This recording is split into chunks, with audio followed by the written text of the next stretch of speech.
welcome back to the show from the Public Interest Legal Foundation, Christian Adams. Good morning, sir. How are you today?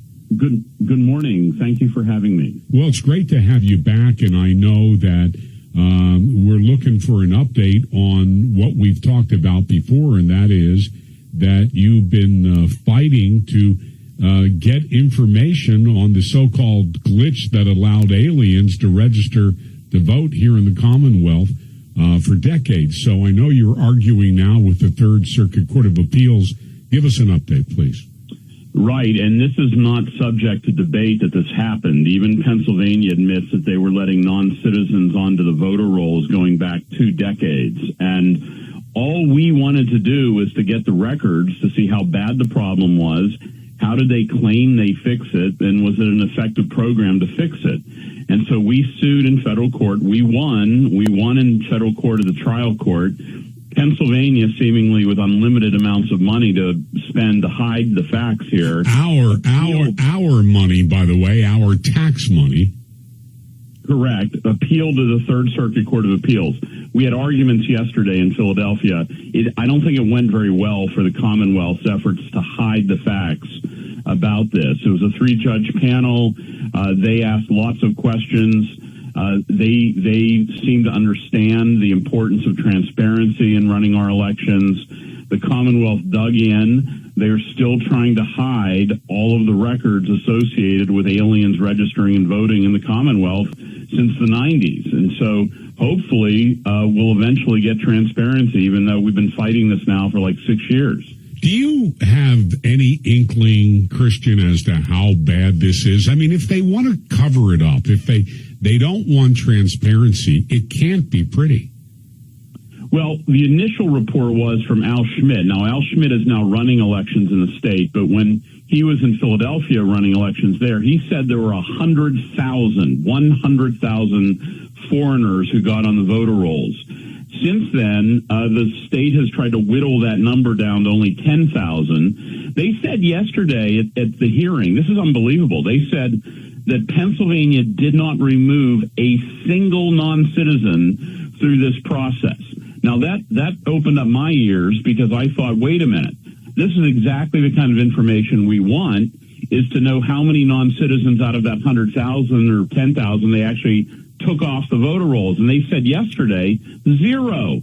And so that indicates that this information really needs to get out so we can assess the problem. So they know who these people are, correct? I mean, if they say we want to whittle it down to 10,000, which they obviously did, in order to get down to 10, they have 90,000 more to go, apparently. But how do they intend to whittle it down? They must know who they are. Yeah, I think they're done doing anything, and they're just trying to hide the records now of what they did or did not do. I think that they're over with.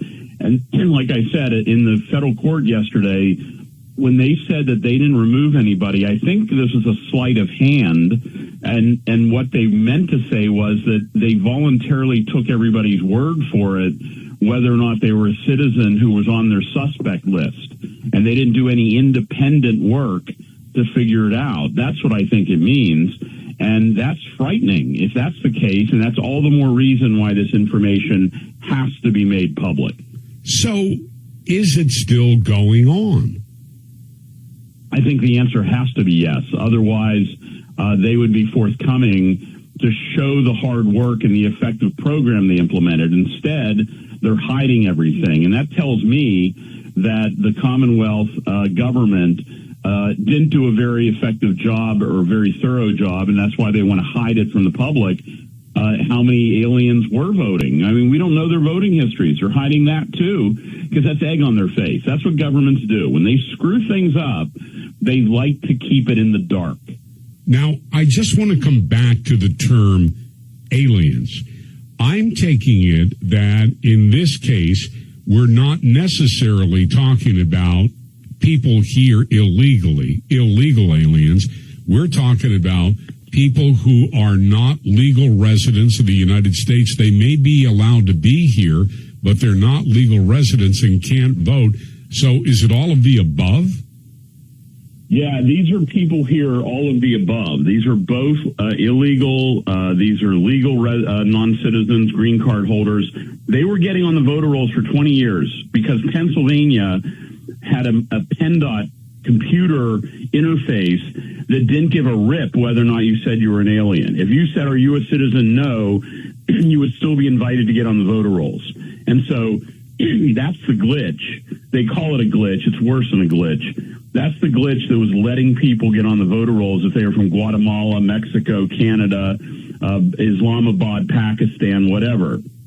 Go ahead. Go ahead. I was just going to say I'm on speaking with J. Christian Adams, who is with the Public Interest Legal Foundation.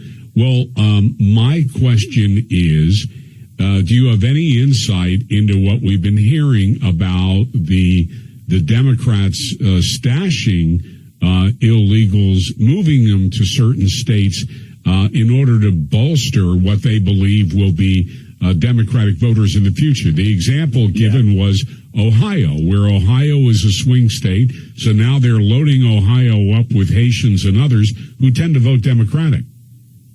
Yeah, I look, what I testified to Congress was that this experience is chaos.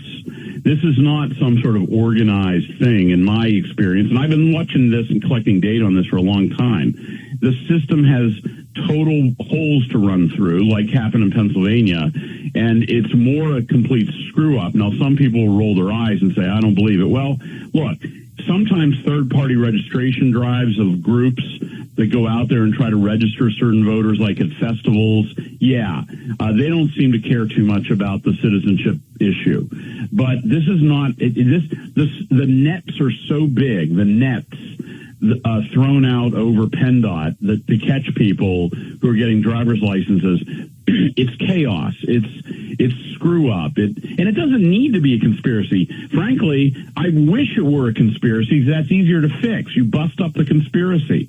It's much worse when it's just chaos and breakdown in random ways across the system. That's a lot harder to fix. I worry way more about chaos than I do conspiracy. When do you anticipate hearing from the Third Circuit Court of Appeals? Great question. I look, you can never tell. Ninth Circuit Court of Appeals in California will take 2 or 3 years, but sometimes you can get an opinion in other circuits, in a month or two. So somewhere between those two polarities, I would guess. That's crazy in itself when you really think about it.